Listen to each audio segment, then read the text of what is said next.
Welcome to Innovating with Scott Amyx. I'm your host, Scott, and today I'm joined by George Deglin, who is the CEO and co-founder of OneSignal. Welcome, George. Great to be here, Scott. All right, so my understanding is that you went to the University UC Berkeley for your engineering program. So I wanted to just kind of get to know you a little bit more and just tell us a little bit about that experience. Yeah, sure. I actually transferred into Berkeley. So I joined in my junior year. And I was there for only a short time because right around that time, I was also co-founding my first company. And during those months at Berkeley, I was splitting my time between a fairly large amount of schoolwork that I really wanted to do a good job on, but also this business that I had co-founded, where my co-founders were working full time on it. I was working, essentially part time and on weekends.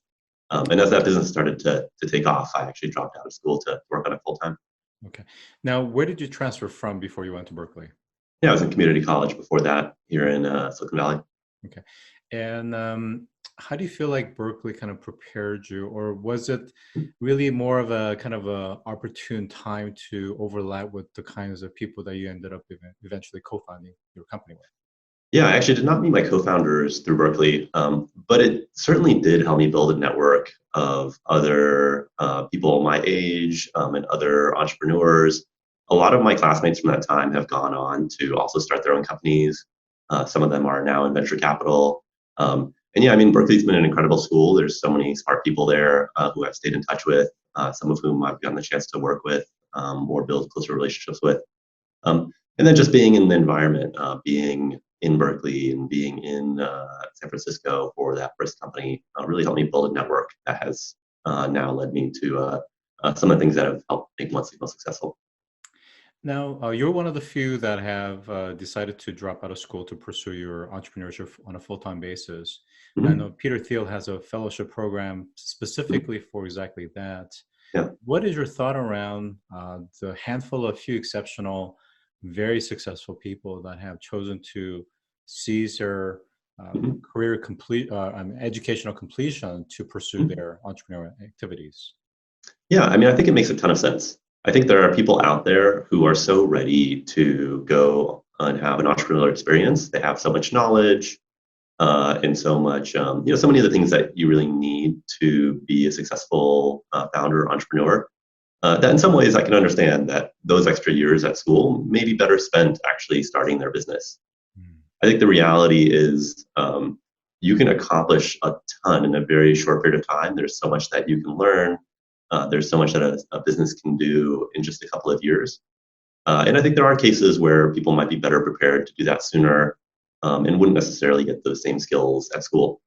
That said, it's different for every person. I think there are absolutely fields of study that are critical to experience at a university, and having a degree is really critical for a lot of career paths that people take.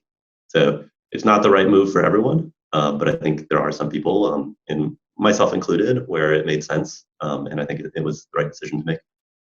So as a parent, and certainly some of the listeners are parents as well, how do we know if our kids are in one camp versus the other, and how do we encourage them once we understand their fits?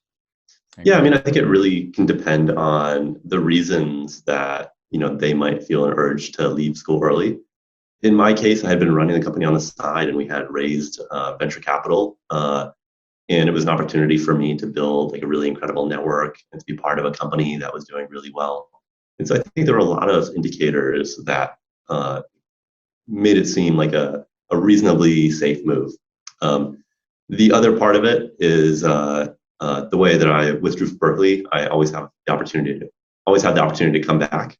So I think my parents had some peace of mind knowing that if this business didn't work out, if it was like a big failure right away, then I would just come back the next semester. That said, I think in the back of their minds, they did know that I was the kind of person that was just really driven to get out there and build a business, and that I probably wouldn't return. But I think that helped ease some of their fears at that moment, at least. Okay. Now, the company that you're referring to that was funded early on was Uversity, where you were co-founder and CTO. Is that correct? That's correct. Yeah.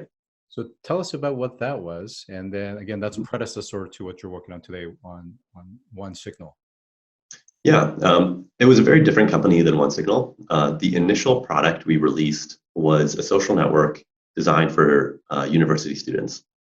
The timing of the company was at the moment when Facebook was transitioning from being just a social network dedicated to schools to being a network that was open to everybody.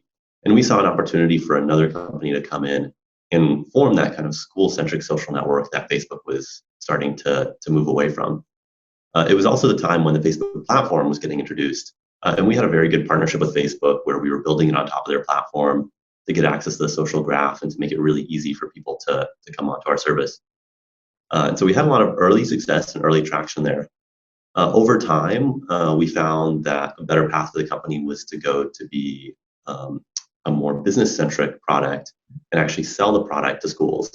So we went from more of a consumer-centric model where we were probably planning to monetize via advertising or things like that, to switching to a more enterprise-centric model where we would actually sell the product to different universities and then they would bring their students onto it. And tell us what happened to it.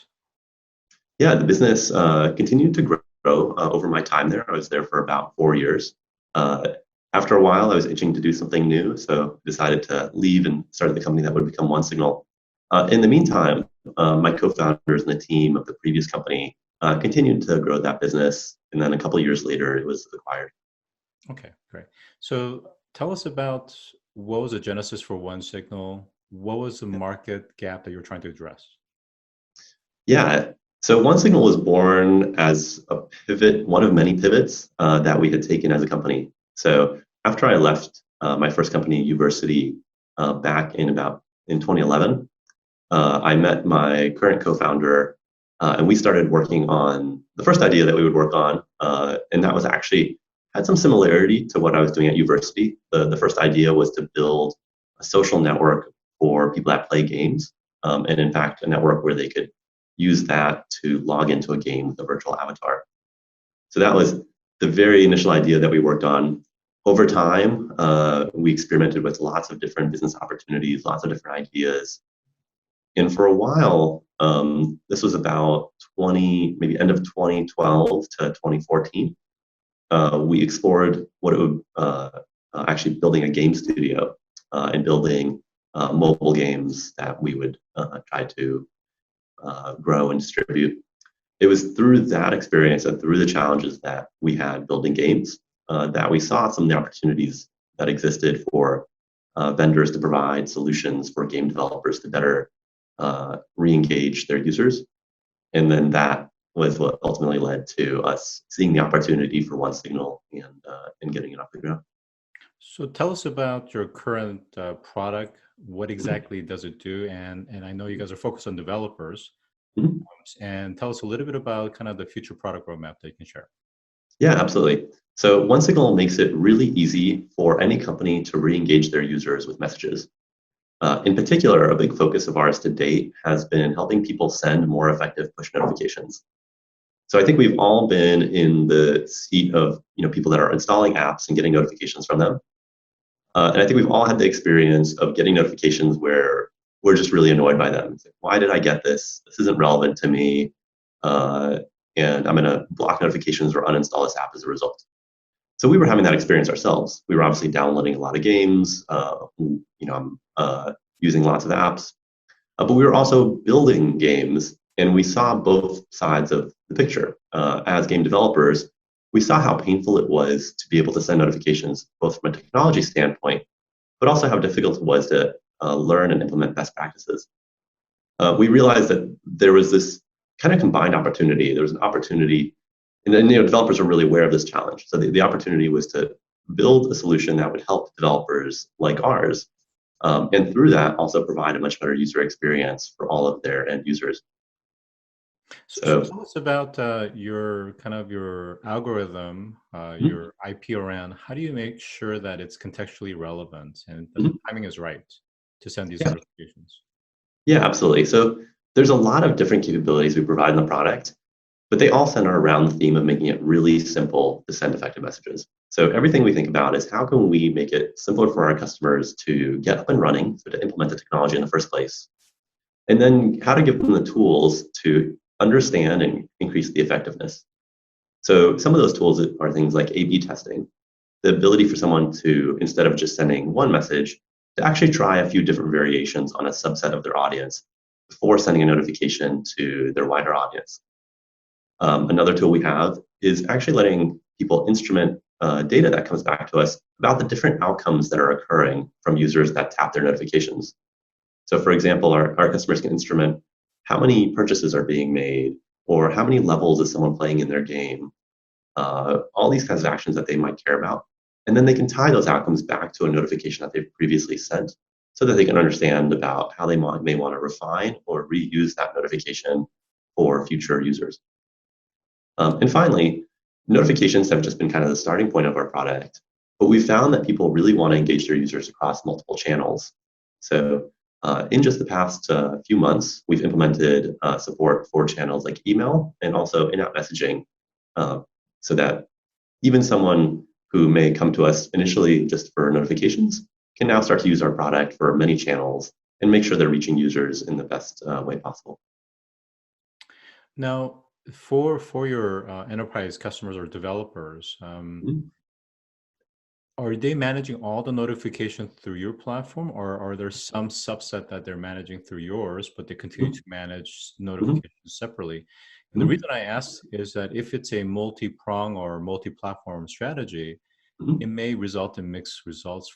It may result in mixed kind of suboptimal results for them. So I'm just curious to see how they're using it. Yeah, sure. So most of our clients use us for all the notifications they send.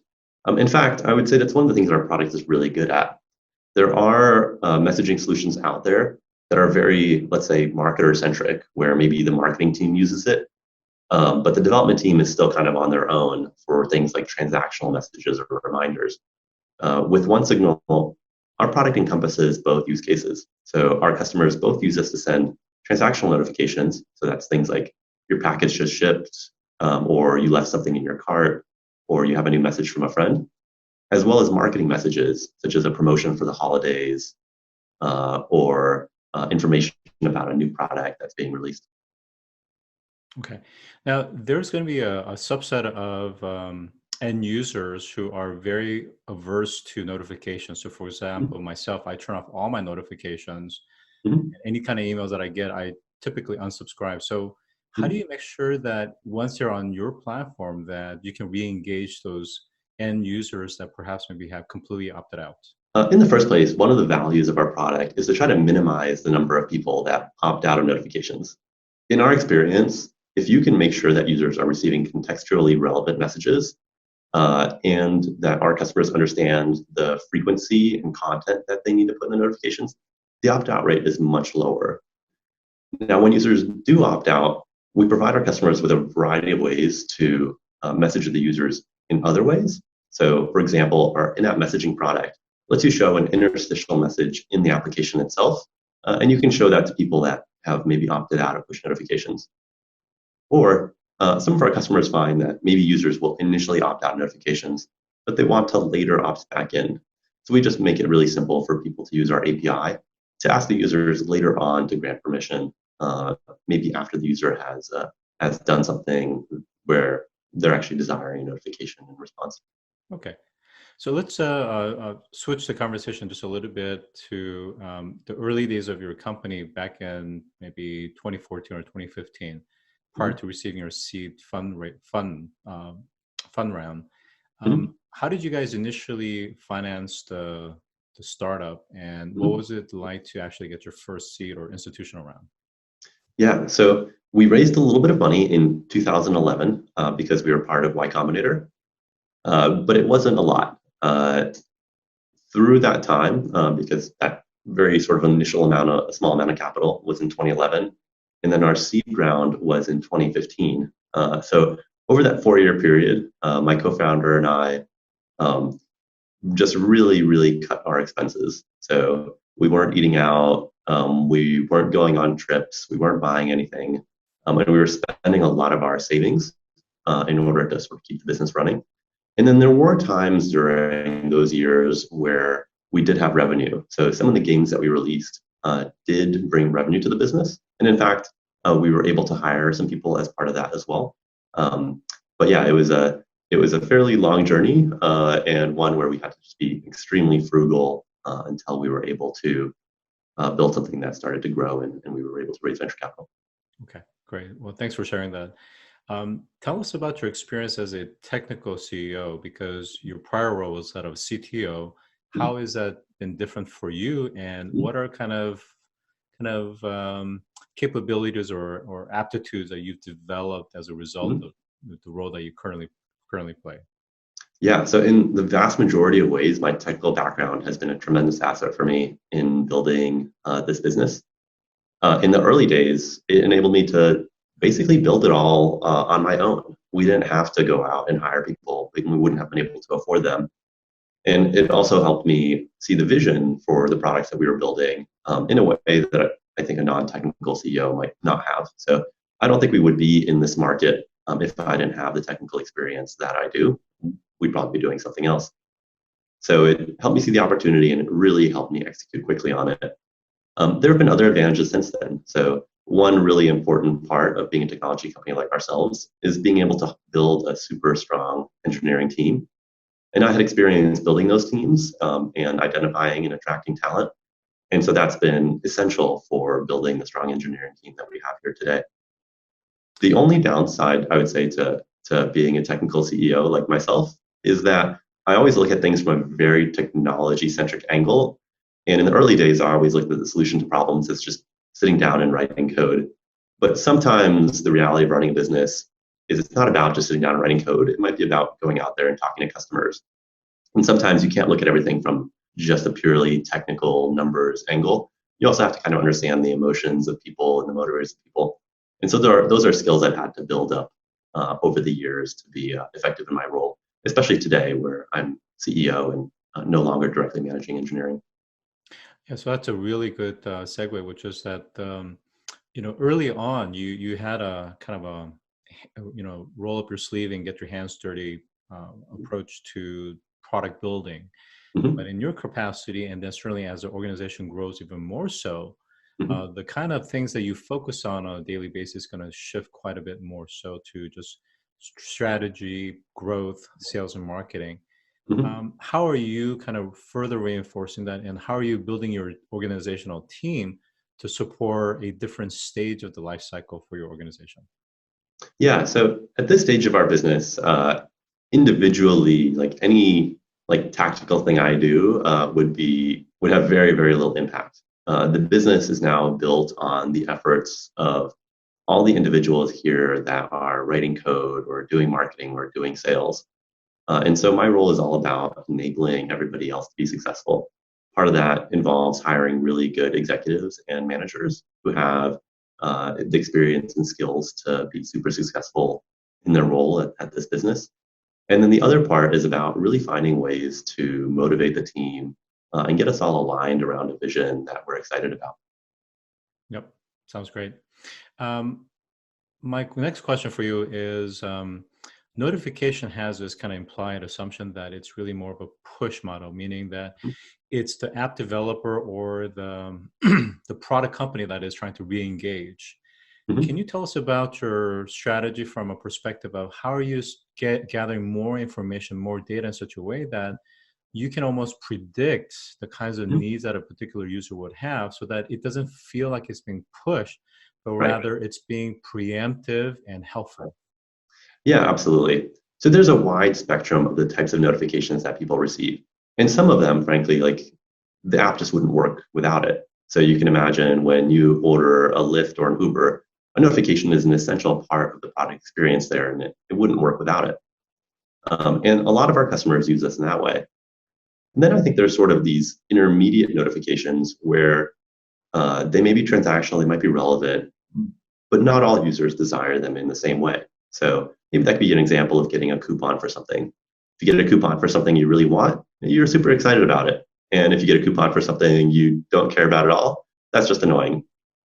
And so giving our customers a way to provide us that information about user preferences or desires is a key part of what we do as a product. So very specifically, our customers can tag each user in our system with the topics or items that they are interested in. And then when they go to send a promotion or any type of notification, they can filter to include or exclude users based on the data they provided to us. Another thing that we do is there's a lot of data that's actually available for everybody. And that's things like how long has someone had the application installed? How frequently do they use it? And what country are they in, among other attributes? And we make it automatic to instrument these attributes in our system. So our customers don't have to think about sending this data to us or what it means to track how many times someone has opened an app. That's all automatically built in. And so from day one, even customers that may have not yet had a chance to implement the more technical and fine-grained details about their users' product preferences or things like that can still use the data that we have available to start sending more relevant messages. Yeah, makes sense. Going back to the preference side, is that when a user specifies topics of interest or preferences, it's a point in time, and I think how can both the companies that are actually interacting with the customers, but also your platform, understand the nuances and the ebbs and flows of those changes in preferences on a real-time basis? Yeah, so I think when people look at messaging channels, they really should look at it as a key part of their product experience. So just like any sort of product feature or design that they are thinking about, where to put this button or what content should go top of the fold or below the fold, they really need to look at the notification messaging experience in the same way. And then OneSignal makes it really easy for them to implement the kinds of techniques that provide the best user experience.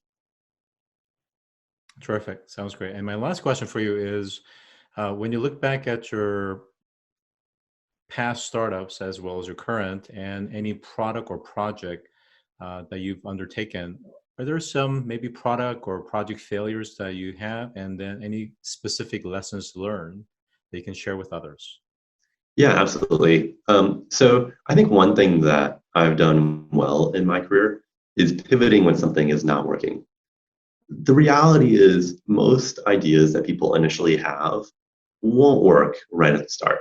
And that might mean that the idea needs to be refined, or it might mean that there's just not the right opportunity there in the business right now. And so in our first business, as I mentioned, we didn't start as this company selling something to schools. We actually started as a consumer company and then morphed into a different one. And that was a difficult, but ultimately the correct decision.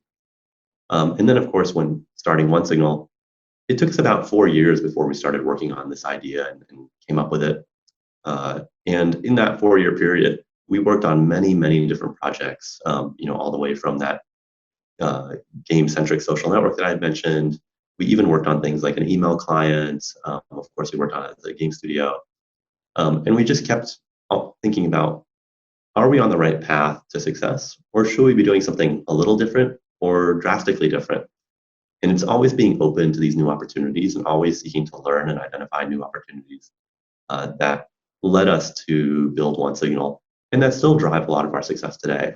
I'm always keeping an open mind to what are the big changes or big new directions that we can take that are going to help the company have a step function increase in growth rather than just the current growth rate that we have today. That's great. No, I really appreciate you sharing that. So today I've been joined by George Deglin, who is the CEO of OneSignal. Thanks for joining today. Yeah, it's my pleasure. Thank you.